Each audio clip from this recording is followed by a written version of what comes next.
There's a priest on the south side of Chicago who has known the Pope since before he was a cardinal, before he was a bishop, before the world knew his name.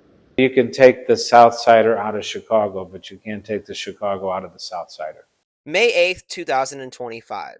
White smoke rose above the Vatican, and the man who walked out onto that balcony was from the south side of Chicago.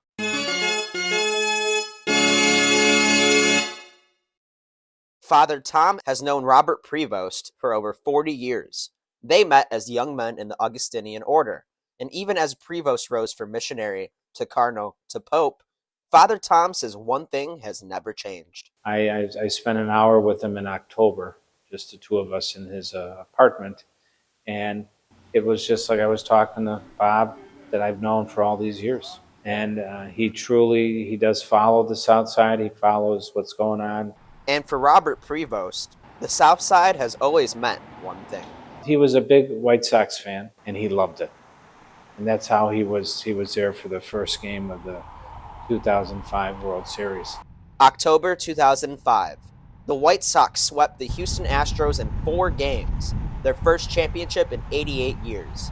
Somewhere in those stands, in a regular jacket, no collar, no garb, was a future pope. When I found out I was going to meet Pope Leo, I was kind of thinking, I know everyone gives him a gift. What can I give him that no one else could give him? Because he gets everything. And I just had the ball from the last out sitting on my wall. It'll mean way more to him than it will to me. I have a million balls. And I explained to him what it was. And he was so humble and so gracious. He could not have been happier.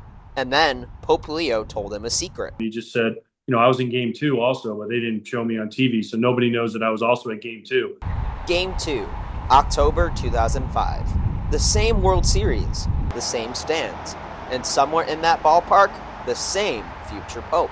He just looked like a normal guy. The fact that Fox found him at that exact moment, someone had to sit through that whole game and freeze it every time they put it on the crowd. And it was all in his White Sox gear. I mean, if you don't believe in divine intervention, then it was something, because there's no way that just happens. But one thing he did know. I introduced myself. He's like, oh, you don't have to introduce yourself. I know exactly who you are. It kind of takes your breath away for a second for someone of that magnitude on earth to say, oh, I know exactly who you are. And now, 2 decades after that World Series, the South Side finally had proof.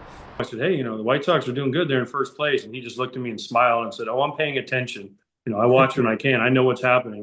When the conclave ended on May 8th, Chicago had one question before anything else.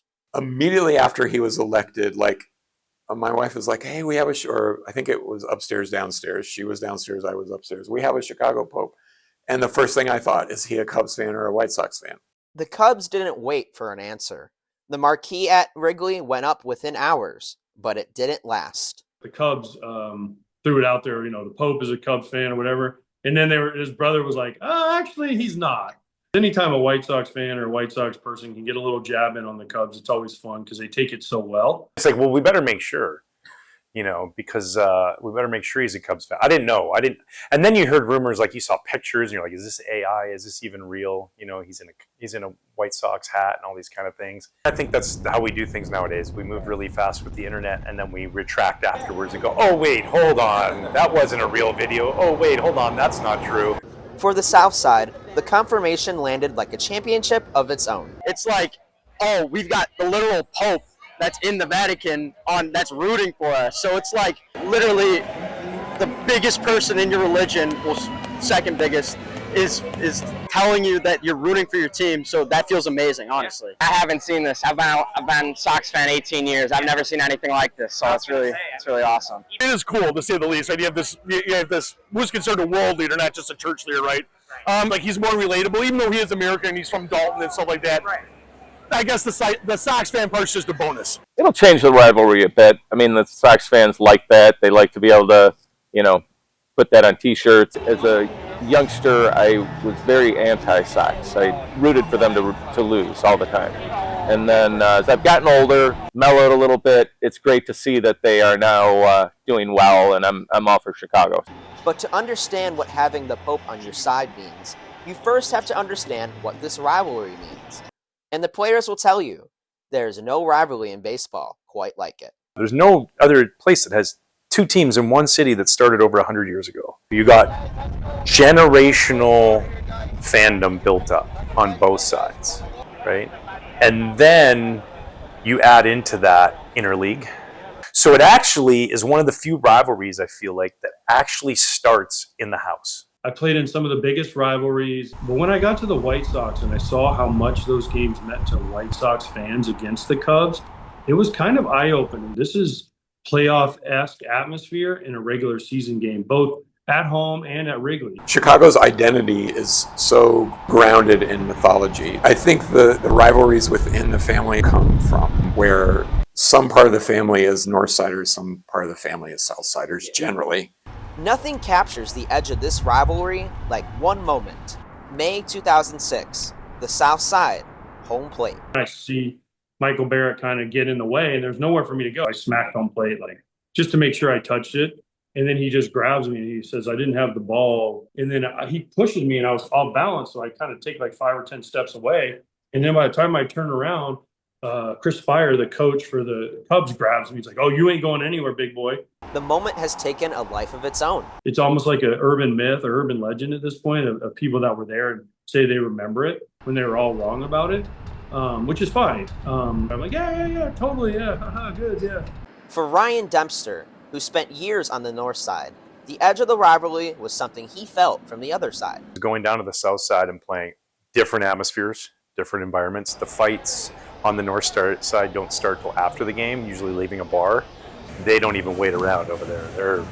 We would always put an over-under. I swear to God, we would do this in the bullpen, and we would have binoculars, and we would just scour the upper deck for fights that went on in the bleachers. And we'd have guys being like, oh, the overhit, it's the fourth fight, it's the fourth inning. Like, there was always just this animosity. And then there was 2016. For Cubs fans, 108 years of waiting finally over. For the South Side, a different kind of pain. No, no chance. I was not rooting for the Cubs at all. And as soon as they made the last out, I turned it off because I did not want to see the celebration. I was like, crap. That really happened. This summer, the White Sox leaned all the way in. Pope Hat Night at Wright Field. The South Side finally had a champion in their corner, and he wasn't even playing. If you're a Sox fan, the Pope is a fan of your team. That can only help you. Period. And back at St. Rita, the priest who knew him before any of this says nothing about Robert Prevost has changed, not even the way he signs his name. I wake up in the morning and there's, dear Tom, thank you, keep praying. And he signed it Leo, and then he put in parentheses, I guess I'm going to have to get used to signing Leo. Every year, the argument comes to Wrigley Field. 2 teams, 1 city, and this year, a Pope watching from 6,000 miles away. I mean, the White Sox have been good this year. They've been bad for a long time, finally good, so I can't fully say that that's not true. I don't know. We'll see who wins this series and who's really up on top. North side, south side, we have this rivalry here a couple of times a year, but it's still a good time. And, being able to claim him is one thing, but I think the city of Chicago is able to claim him as well. The fans will argue about it forever. But ask the men who actually played it, and the rivalry ends somewhere else entirely. I hope that in my lifetime, and I know that Pope Leo has 100,000 other things he could worry about. He's got like a small minute of time where he's just wishing upon something, a Cubs White Sox World Series. Please. I know you think the city can't handle it, but it can, I promise. Chicago has been a city of 2 halves, North Side and South Side, Cubs and White Sox. Nothing about that has changed. But somewhere in Rome, there is a man from Dolton who still checks the box scores. And for one summer, a city that agrees on almost nothing agreed on him.